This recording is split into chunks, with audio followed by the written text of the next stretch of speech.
Hi there, Rebecca of Syntonic Birth here, and it's a cold, dank November morning, afternoon even. I've just had a pub lunch, having visited my father-in-law, who's at the end of his life, very sadly.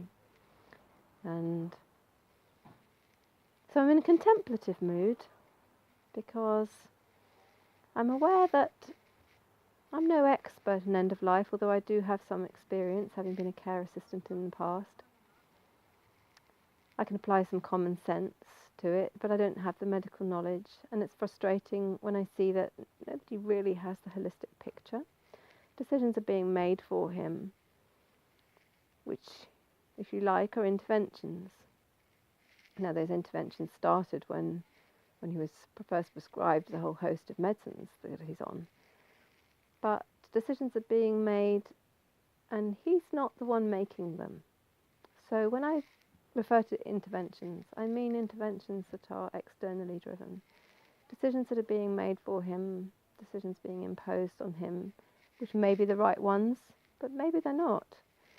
And it made me think about birth, because this happens so often during birth, medicalised birth, and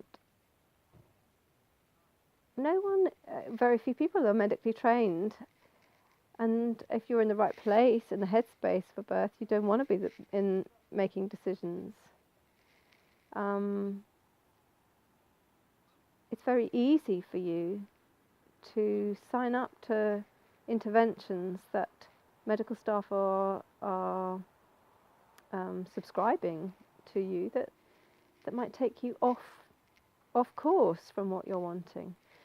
Because one thing I can assure you is that it is incredibly easy to agree to one intervention that seems very tiny, like, maybe, you're being told this is all happening too slowly, you need to augment labour. Some in the medical profession, I know, would say that the very first intervention is actually leaving your home and going to hospital. There's no doubt that that can slow things down for you, and then you need time to get started once you're there, time to bed in, because we're mammals and we need to be private and in a space that's familiar. So it's very easy to sign up to one intervention that you think, oh, it's okay, it's just a little thing. But then it often can lead to another intervention, and then to another intervention, and it's what some would call the cascade of interventions. I refer to as the spiral of interventions. With my father-in-law right now, he has been deemed to be too weak to get out of bed and into a chair, that it's just too much for him, and now he should be bedridden. Now I know that there's no going back from that, and his daughter knows that too, and instinctively my partner knows that of his father. And yet that decision's been taken by somebody on high. Not my father-in-law, but someone else. And that may be the right one, but John's not made it. And the loved ones aren't being listened to when we're just querying it. And I don't want you to get to a point of no return in your birth experience. So it occurred to me that there are parallels here.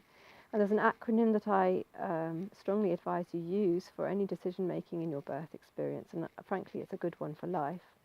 And now I see it's a good one for end of life care as well. And this is B.R.A.I.N. So B.R.A.I.N stands for B for benefits. What are the benefits of what I'm being suggested to do? R, what are the risks? When you've got the benefits and the risks, you're then in a much better position than having none or one to be able to weigh up the alternatives and to make a decision. But you can go on a step further than that. A, what are the alternatives? Maybe it's to change position. Maybe you need to change position, or maybe you need to have a private mooch with your partner or something, rather than be hurrying to take synthetic oxytocin that is going to interfere with your natural orchestration of hormones to speed things up. So that's B-R-A-I. Intuition. What does my intuition say? Now, we're we're so cut off from our intuition a lot of the time in the West, aren't we? It's so easy to think that, oh, this person is medically trained and, they deal with birth every day. They must know best. Well, not necessarily, because only you are in tune with your body. Only you know what you're feeling. Only you have a sense of your baby inside of you and can use your intuition to have a sense of what's going on for them. How many stories have you heard in the news of terrible stories where a mother has intuitively sensed there's something wrong with her baby and the medical staff don't pick up on it and they don't listen to her and something awful happens. Now that mother knew instinctively there was something wrong with her baby. Don't mean to bring doom and gloom in here. I mean, it can work the other way around. Okay, so if the medical staff are looking at a monitor, reading a monitor, and say, the heartbeat's too fast, your baby must be in distress. Well, maybe you have a better picture from what you're feeling. So what does your intuition tell you feels right for this moment? Just for this moment. So B.R.A.I.N, nothing. What if we do nothing? Just for now. Maybe you just need a little bit more time. Okay, so can you give us 2 more hours? And if we're still in this position and we haven't delayed it anymore, then we can look at more options. But just for now, what if we do nothing? If they say, we need to get that baby out right now, then maybe that's right.